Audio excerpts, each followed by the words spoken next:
press the bell icon on the YouTube app and never miss. सभी को जय हिंद दोस्तों, आप सभी का हार्दिक स्वागत है। तो सबसे पहले हर एक भारतवासी को और जय हिंद रिएक्शंस के हर एक सब्सक्राइबर यानी हमारे परिवार वालों को सबसे पहले नए वर्ष की शुभकामनाएं। तो आज की स्पेशल और लेटेस्ट वीडियो में आप देखेंगे पाकिस्तानी पत्रकार शोएब चौधरी को, जो कि इंटरव्यू लेंगे भारत की बेटी और सुप्रीम कोर्ट की सीनियर वकील नाज़िया राय खान जी का अयोध्या राम मंदिर के मुद्दे पे। तो ये वीडियो काफी इंटरेस्टिंग होगी, आपको बहुत कुछ नया जानने को मिलेगा। तो इसे अंत तक देखें और चैनल पर नए हैं तो चैनल को सब्सक्राइब कर दें ताकि हम आपके लिए लेटेस्ट, इंटरेस्टिंग और इंपॉर्टेंट वीडियोस लाते रहें। तो चलिए पहले ये वीडियो देखते हैं और अंत में इसके बारे में बात करेंगे। जय हिंद, जय भारत। कि उत्तर प्रदेश में पूरे भारत की सबसे बड़ी मस्जिद बन रही है 5 एकड़ में, और सिर्फ मस्जिद नहीं है जिसका नाम मोहम्मद बिन अब्दुल्ला है। तो सिर्फ मस्जिद नहीं बन रही है, साथ में नर्सिंग सेंटर है, साथ में लाइब्रेरी है, साथ में यूनिवर्सिटी है, साथ में कॉलेज है, साथ में स्कूल है। तो ये सारी चीजों को मिलाकर के 5 एकड़ में मस्जिद बन रही है। सुप्रीम कोर्ट ने 2019 में मस्जिद को जगह दी है 20 किलोमीटर आगे, वो जगह दी है 5 एकड़। हमारे राम लल्ला की जो जगह है वो 2.77 एकड़ ही है। ये बात याद रखने वाली है और खास करके पाकिस्तानियों को याद रखने वाली है। लश्कर तैयबा का हेड ये बात बोल रहा है। मतलब शर्म आनी चाहिए वहां के पाकिस्तान के युवाओं को, शर्म आनी चाहिए कि आपके यहाँ का पॉलिटिशियन कौन है, लश्कर तैयबा का, जिसको यूएन ने ठप्पा लगाया है कि ये टेररिस्ट है और सिर्फ भारत का नहीं है, ये पूरी दुनिया का टेररिस्ट है। और जिसके ऊपर 10 मिलियन रुपया जो है वो बाउंड्री रखा है। और किसने रखा है? क्योंकि भारत में जो फैसिलिटीज, जो लिबरल माहौल, जो खुलापन, जो एक इंडिपेंडेंट मिलता है, वो तो सऊदी अरबिया में नहीं मिलेगा। यहाँ पर जैसे आराम से मुसलमान बलात्कार कर लेता है और उसके बाद 10 साल की सजा खट करके बाहर आ जाता है बेल पर, और उसके बाद शादी का बिरयानी बांटता है, तो क्या सऊदी अरबिया में बलात्कार करने के बाद बाहर आ पाएगा? वहां तो औजार काट दिया जाएगा। यहाँ पर जैसे हिंदू सनातनी लड़कियों को ईव टेजिंग करता है, लव जिहाद करता है, तो वहां पर बर्दाश्त किया जाएगा सऊदी अरबिया में? वहां तो आंखें निकाल ली जाएंगी। अब और कितना इस्लामिक बनाइएगा भैया? निकाह मुत्ता आप कर रहे हैं, ऑर्गन ट्रैफिकिंग आपके यहाँ हो रहा है, आपके आपके यहाँ कन्वर्शन हो रहा है, आपके यहाँ बेटियां बेची जा रही हैं, खरीदी जा रही हैं, आपके यहाँ 4 शादियां होती हैं, आपके यहाँ हलाला होता है। और कैसा इस्लामिक स्टेट आपको चाहिए? कैसा मान, जिन्होंने all India Muslim personal law board खोल कर रखा है, जमायतुल उलमाए हिंद खोल के रखा है, तो इनकी बाजार बंद हो जाएगी ना। अब सब आपस में मिल जाएंगे, सब काम धंधा करेंगे, सब पढ़े लिखे हो जाएंगे, तो इनकी तो बाजार बंद हो जाएगी, कोई जाहिल बचेगा ही नहीं मुसलमान। तो फिर इनके आगे पीछे हो करेगा कौन? इसीलिए और NA 127 लाहौर से हाफिज सईद का बेटा फाइट कर रहा है। जी। तो आप कैसे बोल रहे हैं कि हाफिज सईद बैन है?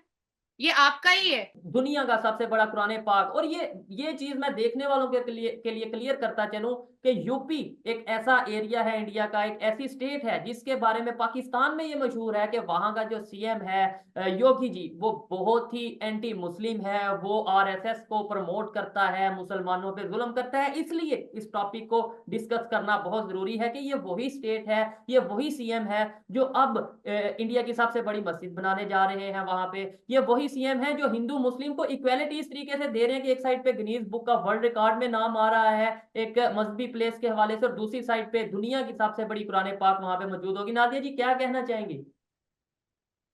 सबसे पहले तो मैं ये बताना चाहूंगी कि अगर कोई हिंदू है तो क्या वो अपने हिंदुत्व को प्रमोट नहीं करेगा? अगर कोई सनातन धर्म का है तो क्या वो अपने धर्म के बारे में नहीं बोलेगा, बात ही नहीं करेगा? क्यों नहीं करेगा भाई? जो मुसलमान है वो अपने धर्म के बारे में बात करते हैं ना, वो अपने मजहब के बारे में बात करते हैं ना, तबलीग करते हैं, दावत इस्लाम करते हैं। तो उसी तरीके से जो हिंदू है वो अपने सनातन धर्म के बारे में वो नहीं बात करेगा तो कौन बात करेगा? अजीब हाल है। अब रही बात कि आपने एक सवाल किया कि आपके पाकिस्तान में ये बात कही जाती है कि वो एंटी मुस्लिम है। नहीं, वो लफंगे मुसलमानों को और दंगई मुसलमानों को इंसान बनाने के लिए वो बहुत ज्यादा स्ट्रिक्ट है और कानून की बात वो करते हैं।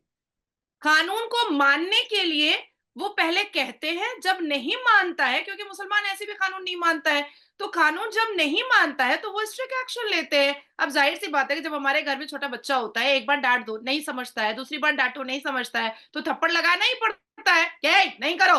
तो यही वाली बात है।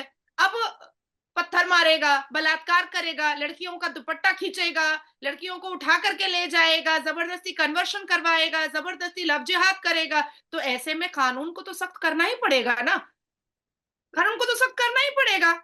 अब बात आती है कि उत्तर प्रदेश में पूरे भारत की सबसे बड़ी मस्जिद बन रही है 5 एकड़ में, और सिर्फ मस्जिद नहीं है जिसका नाम मोहम्मद बिन अब्दुल्ला है। तो सिर्फ मस्जिद नहीं बन रही है, साथ में नर्सिंग सेंटर है, साथ में लाइब्रेरी है, साथ में यूनिवर्सिटी है, साथ में कॉलेज है, साथ में स्कूल है। तो ये सारी चीजों को मिलाकर के 5 एकड़ में मस्जिद बन रही है वहां पर, जिसका नाम मोहम्मद बिन अब्दुल्ला है। और इस दुनिया का सबसे बड़ा कुरान पाक, कलाम पाक, अल कुरान 30 पारा वहां पर रखा जा रहा है। और जैसा कि मैंने बताया कि साथ साथ बहुत सारी यूनिवर्सिटी और पढ़ने लिखने का पूरी अरेंजमेंट भी हो रही है। और मैं आपको एक बात बताती चलूं, सबसे अच्छी बात मैं बताती चलूं कि ये मस्जिद बन रही है 5 एकड़ में, जबकि हमारे रामलला की जो मंदिर है वो 2.77 एकड़ में ही है। ये चीज शायद आप लोगों को नहीं पता होगा कि मस्जिद 5 एकड़ में बन रही है। जो सुप्रीम कोर्ट ने 2019 में मस्जिद को जगह दी है 20 किलोमीटर आगे, वो जगह दी है 5 एकड़। हमारे राम लल्ला की जो जगह है वो 2.77 एकड़ ही है।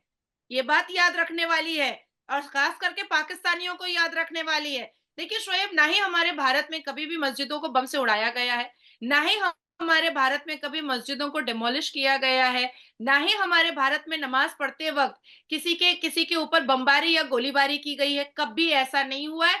हाँ, जब भी शोभा यात्रा निकला है तो पत्थरबाजी मुसलमानों ने की है। जब भी रामनवमी में राम भक्तों का यात्रा निकला है तो मुसलमानों ने पत्थरबाजी की है। लेकिन आज जुमा के दिन की नमाज होती है, कोई पत्थरबाजी नहीं होती है। ईद की नमाज होती है, कोई पत्थरबाजी नहीं होती है। बकरीद की नमाज होती है, कोई पत्थरबाजी नहीं होती है। लैलतुल कद्र में पूरी रात यहाँ पर नमाज होती है, कोई पत्थरबाजी नहीं होती। लेकिन जैसे ही शोभा यात्रा निकलता है वैसे ही मुसलमान पत्थर चलाने लगते हैं।